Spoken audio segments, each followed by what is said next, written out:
గతంలో 3 మంత్రి పదవులు ఇస్తున్నటువంటి నేపథ్యంలో కూడా రేవంత్ రెడ్డి దగ్గర 15-16 మంది పేర్లు లిస్టులో పంపించిండు. ఆ 15-16 మంది పేర్లలో వివేక్ వెంకటస్వామి పేరు ఒక్కటి మాత్రమే ఫైనలైజ్ చేసిన అధిష్టానం. వాకాటి శ్రీహరి, అడ్లూరు లక్ష్మణ్కి డైరెక్ట్ హైకమాండే ఫైనల్ చేసిరు. రేవంత్ రెడ్డి పంపించినటువంటి లిస్టులో వివేక్ వెంకటస్వామిని మాత్రమే ఫైనల్ చేసిరు. మిగతా ఈ 2 మంత్రి పదవులు కూడా అధిష్టానం వాళ్ళకు తోచినట్టుగా వాళ్ళు మంత్రి పదవులు ఇచ్చారు. రేవంత్ రెడ్డి పంపించినటువంటి లిస్టులో వాకాటి శ్రీహరి పేరు, ఆ తర్వాత అడ్లూరు లక్ష్మణ్ పేరు లేదు. కానీ అధిష్టానమే ఫైనలైజ్ చేసి మంత్రి పదవులు ఇచ్చేసారు. ఇప్పుడు రేవంత్ రెడ్డి పంపించినటువంటి ఈ 12 మంది పేర్లలో కూడా అధిష్టానమే ఈ లిస్ట్ని ఫైనలైజ్ చేస్తారు.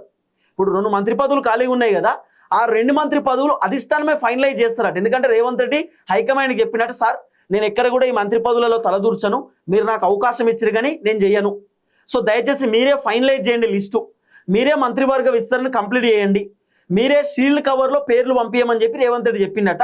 సో హైకమాండ్ ఇదే నెలలో హైకమాండ్ మంత్రివర్గ విస్తరణ పూర్తి స్థాయిలో కంప్లీట్ చేయవచ్చు. ఇంకోటి మంత్రులు మార్పులు చేర్పులు కూడా జరుగుతాయట. అంటే ఏదైతే ఇప్పుడు మంత్రులు ఉన్నారో వాళ్ళకి సంబంధించిన శాఖలు కూడా మార్చబోతున్నారు అనేది వినబడుతున్న చర్చ ఆల్రెడీ నేను ఫస్ట్ వీడియోలో చేసిన. కాకపోతే ఇప్పుడు రేవంత్ రెడ్డి ఎంతమంది పేర్లు లిస్టులో పంపించింది ఏం కథ, మరి ఎవరికి మంత్రి పదవులు కన్ఫర్మ్ అయ్యేటటువంటి అవకాశం ఉంటాయి, మరి ఆ 2 మంత్రులు ఎవరు, కొత్త మంత్రులు ఎవరికి మంత్రి పదవులు వచ్చేటటువంటి అవకాశాలు బలంగా ఉన్నాయి అనేది వీడియోలో మనం పిన్ టు పిన్ మాట్లాడుకునేటటువంటి కార్యక్రమం చేద్దాం.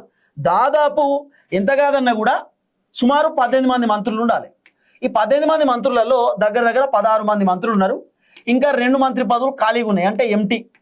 ఈ ఖాళీగా ఉన్నటువంటి మంత్రి పదవులు ఫుల్ఫిల్ చేయాలంటే ఏం చేద్దాం, ఈ 2 మంత్రులను కన్ఫర్మ్ చేయాలి. ఇప్పుడు ఈ 2 మంత్రి పదవుల కోసం 12 మంది పోటీ పడుతున్నారంటే ఈ 12 మందిలో కాంగ్రెస్ అధిష్టానం ఏదో ఒక 2 పేర్లు ఫైనలైజ్ చేయాలి. ఈ ఫైనలైజ్ చేసేటటువంటి పేరు కూడా మొన్న రేవంత్ రెడ్డి బెంగళూరులో మల్లికార్జున ఖర్గేని కలిసినప్పుడు లిస్ట్ ఇచ్చిండట.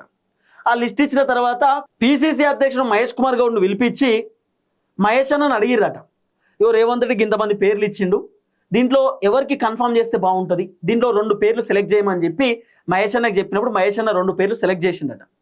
ఆ 2 పేర్లకు మరి అధిష్టానం కన్ఫర్మ్ చేస్తారో మంత్రి పదవి చేయరో తెలియదు, కానీ మహేష్ అన్న మాత్రం 2 పేర్లు ఆయన సెలెక్ట్ చేసిందట. మీనాక్షి మేడంని పిలిచిరట. మీనాక్షి మేడం కూడా 2 పేర్లు సెలెక్ట్ చేసిందట. ఆ 2 పేర్లు సెలెక్ట్ చేసిన పేర్లకు వస్తాయో రావో తెలియదు, కానీ మీనాక్షి మేడంని కూడా అడిగిరు.